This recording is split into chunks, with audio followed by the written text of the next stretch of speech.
嗨，我是 Ash。这支影片我想要分享我在当空服员时候的真实上班行程，也就是从在家准备到抵达公司，整组抵达机场，然后过海关，到上飞机，到抵达目的地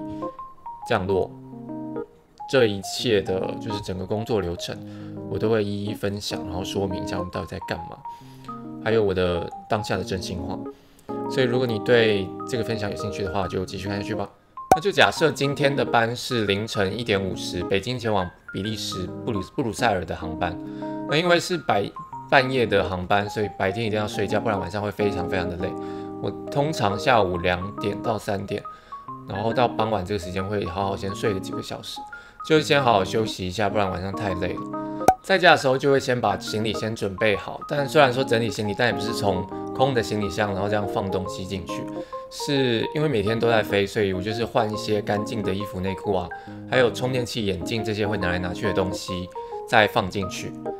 离开家前就是还要再用备忘录再确认一次有没有忘记带什么，不然如果你忘记带东西到国外，你就还要买或者怎么样，就还蛮麻烦。上班前大概晚上10点左右，我就会开始准备。但其实我就是一个蛮喜欢弄到最后一刻的人，所以我大概可能10点才发现，制服要赶快烫一下，比如说衬衫很皱，就赶快用挂烫机赶快烫平之类的。然后就是戴隐形眼镜啊，弄头发，其实男生就会比女生要快很多。妆的话就看心情，稍微遮一下黑眼圈。其实晚上的航班就不太会画什么很复杂或是很完整的妆容。就是不要看起来太累就好，因为其实感觉服务完然后关灯，大家也不太会看到你在干嘛，所以就是也不要让皮肤已经熬夜了，然后又盖很多东西在上面，就是很有负担的感觉。然后我就会叫计程车，大概晚上11点半左右就到公司，通常是起飞时间2个小时前要报到完成。1点50的航班，也就是说12点整要在公司打卡报到。那报到完，也就是大家都知道的 briefing， 就是开一个航前的会议。有个简报的会议，一组的话会有10个组员，在准时开会15分钟前，大家就会陆续的就到会议室。到齐了，我们就会一起前往酒精检测仪吹气，表示没有喝酒，就通过了以后就可以完成这个报道。就比较有趣的地方，就是因为通常菜鸟都会比较早到，因为他们对航班也还不太熟悉，他们就会先到会议室先写便条纸啊。然后看手机 APP 就确认一下今天的航班的资讯有没有错误，有没有背错，然后旅客资讯啊等等，就是先做好准备。毕竟他们都还比较不熟悉，那提早到那边的话，通常就是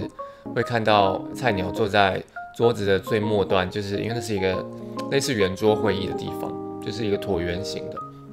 所以通常菜鸟就是坐在桌子的最末端，然后就抄写啊。那有一个不成文的规定，就是这个大圆桌的最靠出口的那个座位是经理的座位，也就是当班最资深或是应该说位阶最高的人。然后如果是资深老鸟或者经理的话，可能就是大概报到前2-3分钟再到也无所谓。Briefing 的话大概就是10到15分钟左右。首先会先分配今天的职责，一开始是安全类，就是说包括每个人负责的舱门啊、紧急撤离的职责，然后你的服务区域也会一起确认。今天的旅客人数啊、飞行时间、当地的时差，或是航班上可能有一些特殊的旅客需要特别照顾，比如说身心障碍或是小孩、老人这些，会特别再确认一下人数以及特殊服务的内容之类，就是特别要注意的事情。再来会确认公司最新的通告，也就是根据民航局最近发布的消息，公司会在下发一些跟我们工作内容有关的变更等等，或是服务内容的变更，比如说这个航线发的饮料餐食有变化之类的，也会发问就确认组员是不是都有确实掌握这些资讯。那表面上是这些东西，但其实每天飞都已经很熟了，就是千篇一律的东西再讲一遍。所以实际上除了这些资讯，我开会的时候就会主要是会看一下今天代班的经理怎么样，就是他看他人怎么样。如果已经飞过人很好的学姐的话，通常没什么事，那我就会稍微在旁边放空一下，因为这些东西真的就是每天都在听。那如果是很有名，比如说很凶，然后我刚好又不认识的经理的话，开会就会比较绷紧神经，尤其是菜鸟最容易被问问题了，就是关于航班上的问题，如果你答不出来的话，可能会被扣分，那严重甚至上报公司处罚还是有可能。但讲到从开会看学姐的性格这件事，就其实也是不一定，因为经理就是有百百种，有些学姐可能是开会时问的很严谨，就很仔细，但是其实她上了飞机是很弹性的，就是其实人很好，或是另外一种是开会时就很正常，但是上了飞机可能会完全变一个人，也是有，所以这种事情就是捉摸不定，你很难从开会那10分钟就摸定这个人到底是怎么样。开完会之后，我们就是东西收一收，拉着行李箱去到一个有机长的准备室。那我们一样就是再开一个跟机长的会议，大概5分钟内就会结束，就是简单的大家站着听机长讲一下今天的航路天气的状况啊，有没有乱流或者下雨，以及紧急情况的处置，比如说遇到劫机等等这种应变。开完会后，大家就会拉着行李箱去搭接驳车，就整组人马再拉到机场。到机场以后就过海关，然后走到登机门后上飞机。就是这段过程就真的是我最讨厌，因为穿着制服，其实在机场很闷，而且你又拉着行李箱，就是又走来走去的，又排队啊，然后过海关，其实没有那么的快速，还要检查行李，就是等那行李过机器，检测有没有带一些违禁品等等，就是有一点繁琐。同时，你动作也不能太慢，比如说你在收行李，就是检查完之后，你要赶快把行李关起来，然后很迅速的拿下来，再回到队伍上。因为大家都是到齐的排队才会往下一个地方，所以你不能动作很慢。毕竟这也不是出国度假旅行，就会慢慢在机场走，就是要尽快到达飞机上，开始我们的航前准备工作。然后有一些登机门又是该死的远，就是你要拖着那个行李箱拉了大半个机场才会抵达今天的飞机，或是更远的机会的话，就要到了登机口，然后再改搭管制区里面有接驳车，然后就会到飞机底下，再走一个楼梯，再上到那个飞机上面去，也是有可能。通常到飞机底下，这个时候已经觉得有一点心累了，因为拉着一个行李箱，就是又上车又下车又走机场，然后又是11点多12点。但是其实现在才是要真正的开始工作。抵达飞机以后，我们就会先检查一下飞机的设备有没有损坏啊，是不是都正常运作，然后根据我们当天的服务职责开始准备不同的东西。有些人可能准备报纸啊、枕头、毛毯，负责厨房就会清点一下飞机的餐的数量、饮料等等。基本上就是大家全部忙成一团，因为飞机上其实每天的航班都很满，旅客人数很多，所以这些服务的用具也会很多很多。那你就要在短时间内一一的清点好、准备好，以免客人上来之后还没有弄好啊，或是少了什么东西之类的。就同一时间，打扫阿姨会在飞机上清洁飞机啊，处理上一班的一些垃圾，然后吸尘器就灰尘之类。所以你在飞机前后走来走去奔波准备的同时，还要跟清洁队借一下位置，因为其实飞机上虽然没有旅客，但它走道就是这么的窄，然后你要前后调换餐车什么的，就要小心不要撞到别人，因为走道的空间就还是一样，就是小小的。通常准备的时间都蛮紧绷的，可能到客人登机前一刻都还在忙。飞机前后跑啊，你全身都是汗之类的。但是客人一来了，就是要比较有形象，整理好你的仪容就迎接客人。登机期间就是非常的忙跟混乱，有些老人可能会找不到自己的位置，然后又挡到后面的人，那后面的人也要找到自己的位置，就是又不能挡在那里或者挤在那边。或是有些客人就是要你帮忙找行李箱的位置，可能一定要在他的头顶上，但其实他头顶上已经没有位置了之类，就是各种要求。在处理这些要求的同时，你又要保证那个通道是顺畅的，就是一直有人在走进去，不能挡住，不然这样一路挡到登机口外面，就是等半天还没办法顺利的把客人全部挤到这台飞机里面去。总之就是还没起飞，其实就已经忙成一团。那终于就是等到客人全部都到齐，就会开始关舱门，然后开始我们的安全演示，也就是大家很熟悉的看安全介绍影片等等，然后就会开始广播今天飞的是什么什么航班，空服员就会站在定点位置指示那个出口，就是逃生出口等等。基本上在站定位等指示的这个时候，我们的脑中可能就是在确认还有什么工作还没有完成，就是在思考不要忘记一些工作内容等等。比如说在这个之前有人跟你要了毛毯或是矿泉水等等，你还来不及给他，那你就要记住。之后飞机就开始滑行了，就开始安全检查，就确认一下你那个区域的客人是不是都安全带系好啊，窗板有打开等等。因为等你就是检查确认完之后，你的学姐会再次的帮你确认一次，也是他们的职责。所以如果你没有检查到的，比如说某个客人没有系好安全带，就是你的责任，那就会事后就会蛮糗的啦，因为这算是最基本的检查。那你之后就有可能被念之类的，因为算是很基本的、很低级的错误。检查完毕之后，就会灯光开始调暗，然后我们就坐下来系好安全带等起飞，就是坐在空服员的那个位置。飞机起飞后的20分钟内，大家就是必须全部坐好坐着。组员的职责就是监控客人有没有站起来走动，要立刻劝导他要坐下，因为其实还没有到安全高度之前，每个人都必须先坐好，这是民航局的规定。所以这段时间也算是有一点漫长，毕竟你就是坐着也不能干嘛，你也不能滑手机或者看电影。那你的职责就是监控客人不要站起来，然后看飞机没有一些危险的状况之类的。那有些人可能就会太累，会睡着之类，就会非常的糗。所以这种夜班就是白天你还是要好好的睡觉，因为如果就是睡着了，真的蛮糗的。那这个时候就会用刚起飞的时间来往后算一下抵达当地的时间，比如说今天飞行时间是报10个小时整，那你就会心里有个底。比如说现在是半夜1点50准时起飞的，那你就现在的这个时间再加10个小时之后就是会到达的时间。然后为什么要算这个？是因为你要稍微估算一下每一段服务的时间，就是要抓好。毕竟我们在飞机上也不是说我有无限的时间让你在那边慢慢服务，是每一个流程都有固定的时间，然后不能超过。那你前面超过了，后面就要赶回来之类的，就是每一段时间都要抓好，然后要算一下中间组员休息的时间，以及是不是可以在落地前的那个扣掉那段安全时间之前就要停止全部的服务，就是也是根据民航局的规定。到了安全高度以后就会开灯，然后就站起来继续的忙，因为这个时候要开始准备我们的第一餐。因为国际长航线的话，通常会有2餐，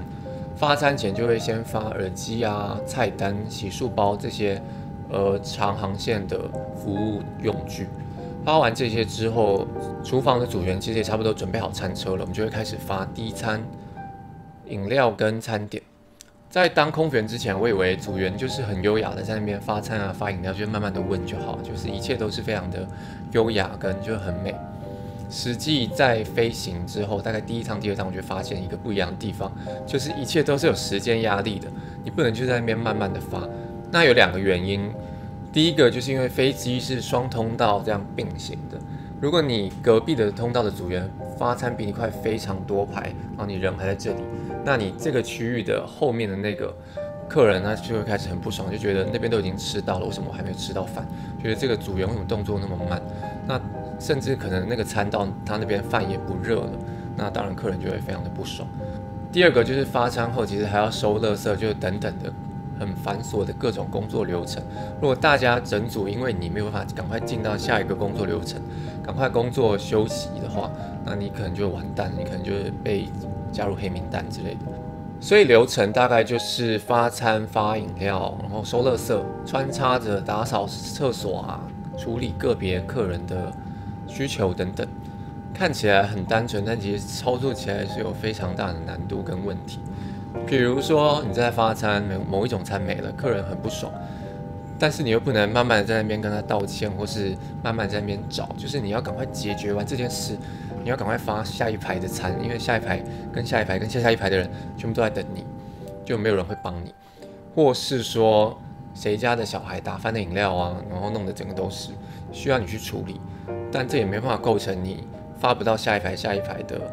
发餐慢的理由，这些都不是理由，就是全部都是你的任务，就是在你的区域，就是要快速然后快很准的解决，然后完成这个工作，就是你的责任。比如说长的国际航线的话，其实公司会很注重客舱的环境卫生，毕竟时间一长的，可能每个客人的垃圾都堆积在地上，那会非常的不好看。有些人可能会把自己的垃圾放在脚边啊，或是小孩吃饼干掉屑掉了满地，都是很常见的。那你的责任就是要让你的区域，然后客人走在走道上视线上不会觉得说这个区域为什么垃圾很多很脏，然后看起来就很不干净的感觉。那当然，这些垃圾是由谁来清呢？就由你，所以又由你来把你的区域的垃圾来维持整洁。那第一餐结束后，我们就会关灯休息，进入轮班的时间。也就是说，有一半的人会去休息，另外一半的人来值班。飞行时间如果是10个小时的话，轮班时间大概一般是3个小时左右。然后这个时候就会客舱关灯啊，那旅客大家就会睡成一片。这一期间也是有工作，那厨房的组员这时候就会开始准备下一餐的各种用具，整理好厨房，然后时间到了就把餐食开始烘烤，准备第2餐前的准备。客舱的组员就是维持，然后打扫各个厕所啊，维持环境的卫生。可能有些客人会按服务铃，那你就要赶快去响应，然后适时的走一些茶水，就是毕竟有些人坐在比较里面，他也不可能一直走出来跟你要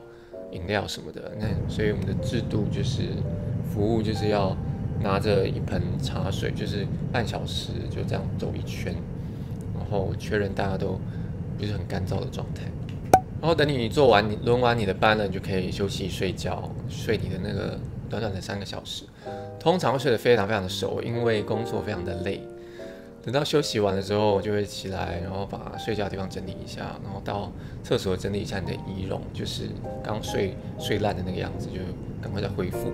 因为这个时候就要马上发第2餐了。那因为是夜航班，所以这个时候大概也到欧洲的上空了，就是差不多就是清晨快要早上的时候。发的餐也是早餐，就是会有欧姆蛋啊、炒饭这些东西。流程也是一样，就发餐、饮料、收垃圾、扫厕所等等。收完餐之后，就会根据地区，可能有些地方发入境卡等等。不过现在很多地方都是那个人脸辨识的，所以可能现在也不用发入境卡。这个时候就会觉得非常的轻松，因为终于要到目的地了，就可以到饭店好好睡觉休息。毕竟已经折腾工作了10几个小时，就折腾了2餐，身心都非常的累。虽然中间有休息，但你一定会觉得完全不够，因为劳力工作还是很耗体力的。我记得有一次飞澳洲的时候，因为我没有飞过澳洲，那时候很少派到那种班。虽然那个时候航班上非常非常的多人，然后超级的累，但是快到的时候往外一看，就是那个窗户全部都是蓝的，然后是那种就是海岸线很漂亮，因为平常如果是欧陆的话就不会有那种景象。然后那时候就觉得哇，好像赶快下班就到下面看一看新的地方，所以有一些新地方你就还是会有那种出国的兴奋感，对，所以算是这份工作比较美好的地方吧。那客舱的垃圾就收干净了一些，会有非常大量的垃圾，因为吃了2餐，然后又飞了10个小时，各式各样的垃圾收干净了之后呢，我们就会开始准备下降。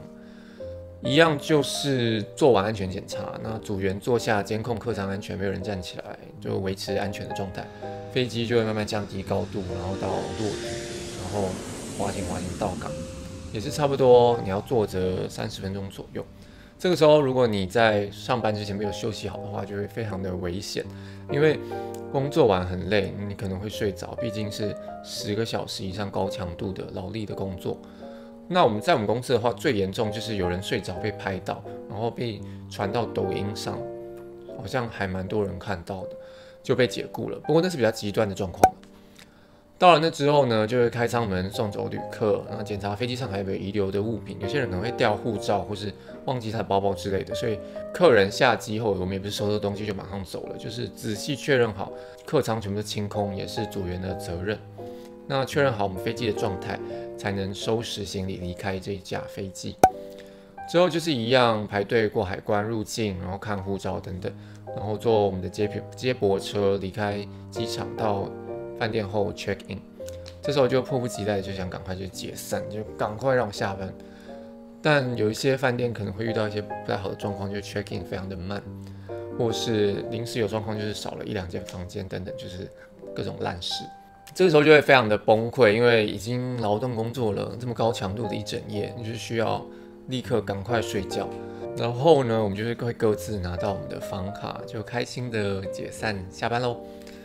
基本上一整天的流程就是这样子。机上的工作其实本身就非常的繁重，再搭配上如果你当天代班的经理很严格，或是要定你的话，其实你的心理压力会非常的大，觉得怎么都已经感觉飞了很久，还没有到目的地，还没下班的那种感觉。所以像是我刚飞，就是还不熟悉的时候，我真的有发餐发到胃痛过，因为实在太不熟悉工作的那个流程，或是各种眉眉角角，或是真的太害怕，就学姐觉得我表现很差，会生我的气，然后导致这个航班飞得很不顺之类的。那除了工作流程之外，我就分享了一些就是当下的真心话，就是除了表面上看到很优雅或是那些空服员的光环之外，其实有一些工作的甘苦谈，就是当下的真心话。那希望你们觉得这样的分享很有趣。如果你喜欢这支影片的话，也可以点赞、订阅我的频道或者留言，让我知道你们还想要听哪一些就是有关空中工作的之类的故事。那就这样喽，拜拜。